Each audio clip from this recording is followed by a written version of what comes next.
The first question that we have here is generated from faculty. In an effort to reduce costs for summer school and provide more classes for students, CCFF has proposed to do away with pro-rata pay, a long-standing tradition at Cerritos, for full-time faculty in return for a 7% increase to their base pay.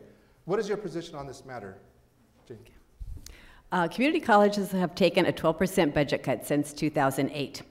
Luckily, Cerritos College has not had furlough days or percent cut from their salary for any employees. We are much luckier than our surrounding community colleges and our local K-12 school districts. Reality is, we face a $2.5 additional million cut if the governor's tax initiative passes, or a $7.5 million budget cut if the governor's tax initiative doesn't pass. For those of us who went into teaching as a profession, our salary is based on 10 months. In good times, extra pay assignments are possible, but in times of economic woe, less extra pay assignments exist. I would like to applaud the Faculty Federation for looking at reallocating funds for pro-rata summer pay to hourly. Last summer, summer school cost $3 million with pro-rata pay. This summer, having the same number of classes, it would cost $1.5 million if the faculty was paid hourly. So that would give us some funds, $1.5 million in funds. Hopefully some of these freed funds could go to a salary increase and also help pay some benefits for our part-timers who are a huge amount of faculty on this particular campus. But we won't know until after November 6th exactly how much we're going to have to cut our budget. So we're not going to make any promises right now. I'm confident that our Faculty Federation will work with our administration to come up with a plan that will benefit our hardworking teachers on this campus and keep student success as our goal. Thank you. Mr. Drayer? Hi, I'm John Paul Drayer, Cerritos College class of '84.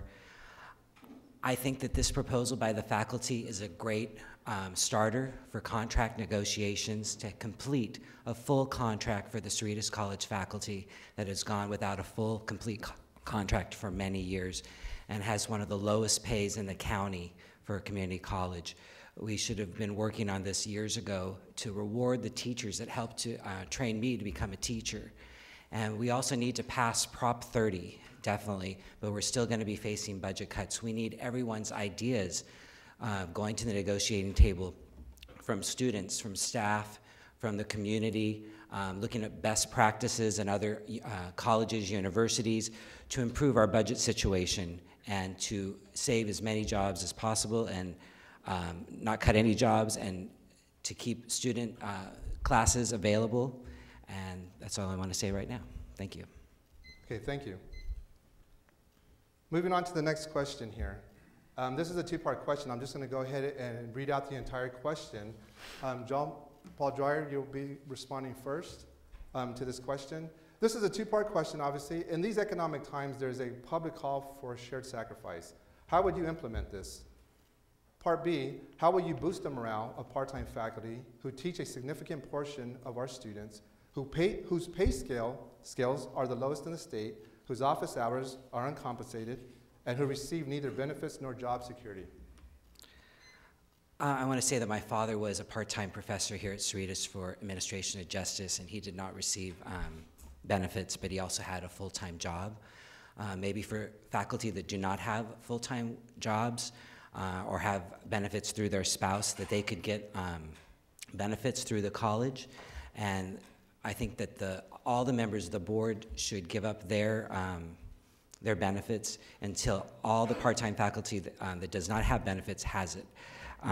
For shared sacrifice as a teacher, for 27 years, and the last 4 years of my 27 years as a teacher, I have done shared sacrifice in the form of furloughs. Like at the end of last school year, I had 5 furloughs. For this semester, I have 5 furloughs.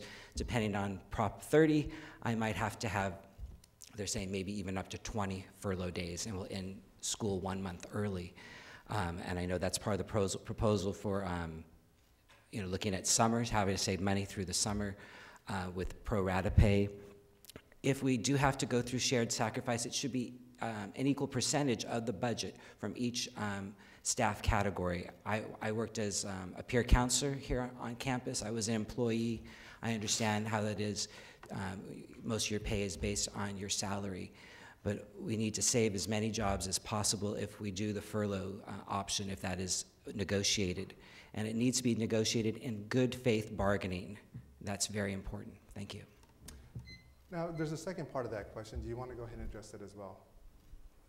I think I answered Yeah. part of that in my first Sure. response about the low pay. That is such, it's really sad to have such low pay for such great instructors who train the people in our community to become teachers and other business professionals. We need to have better pay here at the college, definitely. And we also need to balance our budget. Thank you, Mr. Drayer. I apologize for that. You have that. Go ahead. Okay. Shared sacrifice to me means that all employees on the college are equally affected by budget cuts. Just like in better times, shared privilege or benefits would mean all employees are equally affected by an increase in budget. I wish that we were in the second scenario, but that isn't the scene in our state right now. So faced with additional budget cuts, I believe as a campus, everyone should have input into the resolution of the problem. Every constituent group needs to have input. I have been advocating for more collaboration between the unions and the administration on this campus. I have begun to see this develop this year. More open communication and a sense of trust. Look, we need to work together to solve our budget problems. Yes, shared sacrifice does mean we are all going to have to feel some degree of loss as we cut from our budget. But if we have agreed as a campus how to do that, although as painful as it might be, at least we have begun to solve the problem together. I would love to see more benefits for our part-time faculty in the way of paid office hours and benefits. I'd like to see higher salaries at the beginning columns of our salary scale. If you look at the salary scale, to me it looks off balance. It'd be nice to have higher beginning salaries so we can attract those new teachers coming out of college. But when we look at the budget, these are some things that we need to look at as our budget gets better. So for now, we're going to have to rely on grants, partnerships, our bond projects, the GEO Bond C and the proposed Bond G, and our dedicated faculty and staff. We are going to need to have the expertise of financial wizards who can think outside the box to help us maintain our programs of excellence. Thank you. Thank you. We're moving on to questions that have now been generated by students. Jean, we're going to have you begin with this next question as well. Students are concerned about increasing unit costs, rising book prices, and fewer classes offered by the college. What is your plan to address these issues? Okay, well, tuition is set by the state. I think most of you know that. So there is not a lot I can do about that except to go and talk to legislators in Sacramento and ask them to at least hold the tuition where it's at. Book prices are high. I have a grandson that I'm supporting through college, and I know every semester we are looking for the lowest priced textbooks, whether that be on Amazon or where it is. So luckily, Cerritos has a rental program that allows you to get textbooks for about 40% of the regular cost, so that's a plus. Also, I'd like to advocate for more kaleidoscope, open education resource classes, so that those are the classes where you pay for the class, but the textbook is online, and you don't pay for that, which is a nice plus. And we are adding more of those classes every semester. Fewer classes for students are a concern, but as we move ahead resolving budget concerns, we must remember that student success is our _1 concern, and that providing the greatest number of student classes with the current budget is of the utmost importance. Thank you. Mr. Drayer? To prepare for this question this morning, I had a tour of the bookstore, and I got to look at all the different prices, and also I noticed that the bookstore, there's a smaller portion of the bookstore for textbooks than when I was a student here, I guess because of all the digital applications. But then there's like so many choices. You get a new book, you can get a used book, you can rent a book, you can have a digital rental. But one thing that wasn't available if you want to do digital, which was the cheapest option if it is available, there's not a rental for laptops. There's students that might not have a laptop that need to rent out the laptops, possibly. That would help students to pay less for reading the book. But each publisher has a different agreement with the bookstore on the costs. And for that. For the state, Sacramento, we need to lobby Sacramento. I'm friends with the Speaker of the Assembly, John Perez. I have been endorsed by the Democratic Assembly candidate for our area for the 58th Assembly District, Cristina Garcia. She is a math professor. She's very concerned about community colleges and wants to have more affordable community colleges, and I want to work with her to reduce student costs. Because when I attended here, it was much cheaper, and I had a grant from Edison for $2,000. I completed the payment for my books and for my classes and lab fees for like less than $2,000. And I took some of the money with me to Cal State Long Beach. And so I feel for all the students for the higher costs. And we need to work together. We need to have ideas to have an economic forum for our community.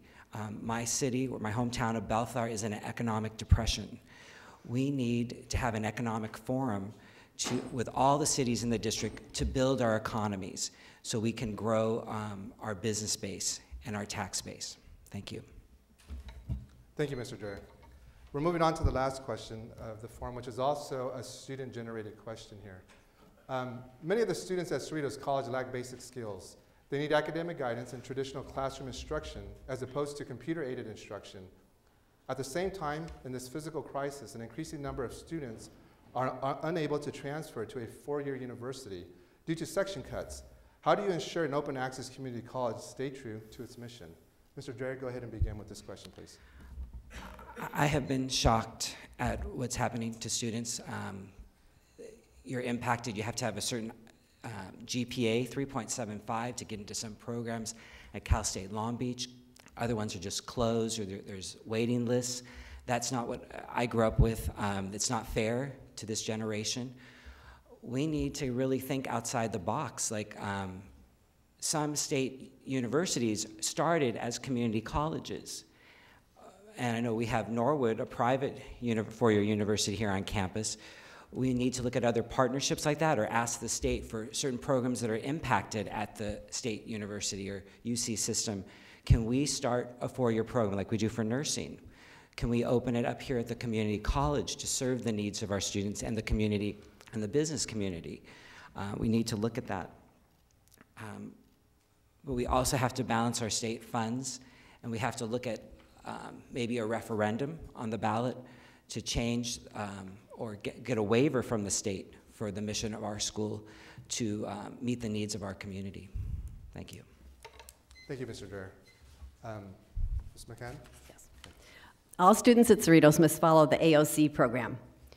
Assessment, orientation, and counseling program at Cerritos is highly successful, part of the state's student success program for all community colleges. Cerritos was ahead of the curve in putting this into place. Students must now develop an educational plan and stick with it. So towards the goal of being an open access community college, Cerritos College supports those students who are completing a certificate in a CTE program, transferring to a four-year university, and attaining basic skills in a sequential manner. As part of the state's Student Success Program, priority registration will be given to those students who stick with their educational plan and are successful towards completing their courses towards that goal.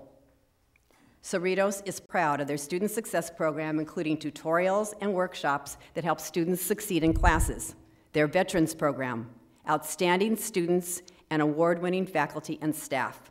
Regardless of the budget woes, I see all students, staff, faculty moving towards our vision that Cerritos College will be a national leader in student success. Thank you. That concludes the questions that were generated by faculty and students. So essentially we have 4 questions. We have approximately about 5 minutes that we're going to open up the rest of this session here for question and answers. So we're going to go ahead and take from the audience any questions or answers or questions that you may have. We have Albert, our gentleman with the microphone, walking around. So if you have a question, go ahead and raise your hand, and he'll go ahead and come over with the mic, please. And when you ask the question, try to talk into the mic because we are recording this. Thank you. Go ahead, Albert. Any questions?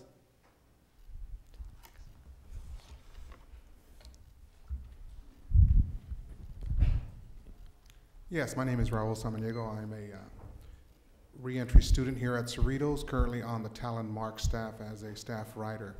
My question will be addressed to both, although, Jean, you may recognize this.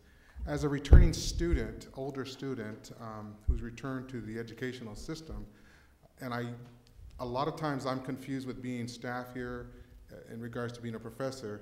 The recognition of the returning student, I haven't heard anything about those issues, meaning the older student who may not be the 17, 18-year-old kid that just came out of high school, who's looking for a different direction, perhaps a career change or some type of different motivation to move in another direction.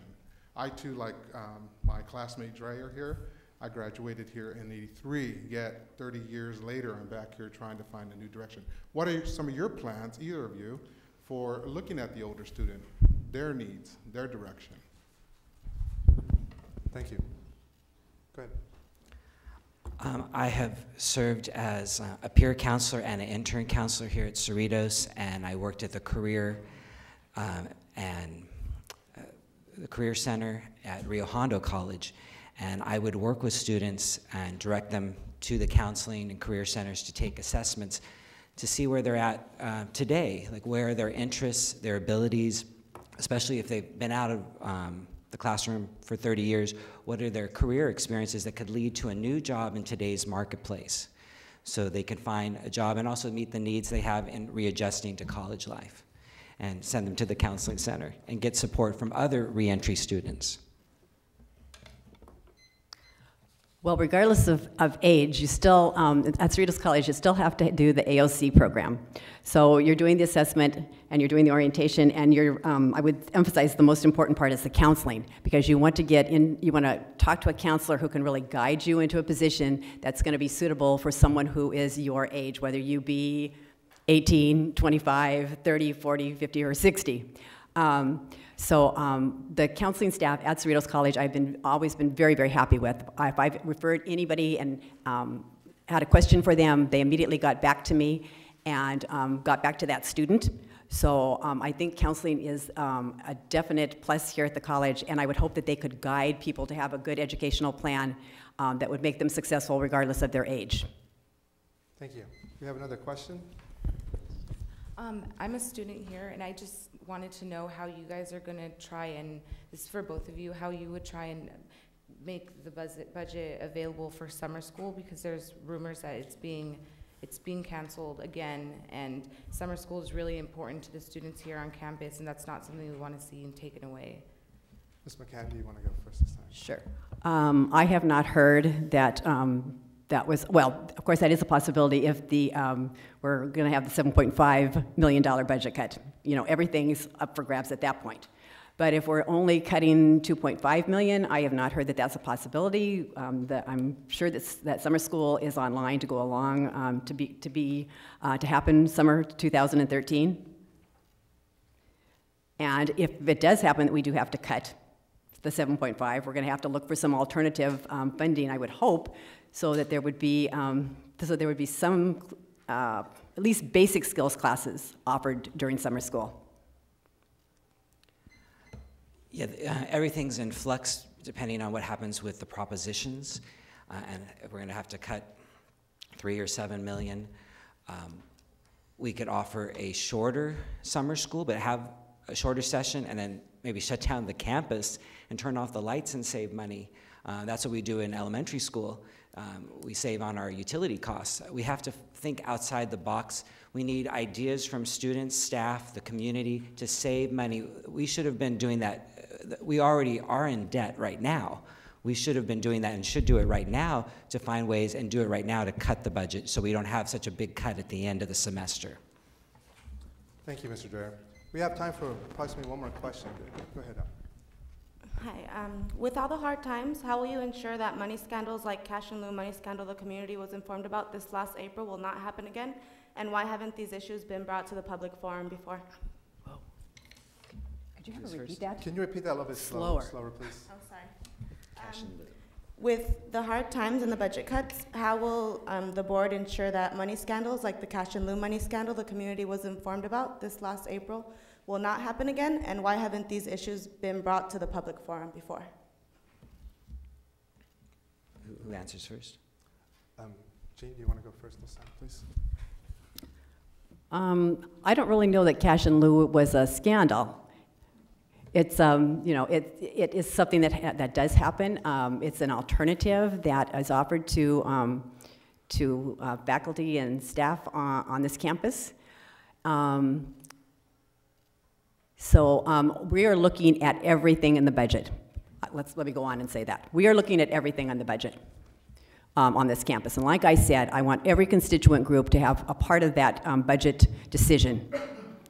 So everything's on the table as far as I'm concerned.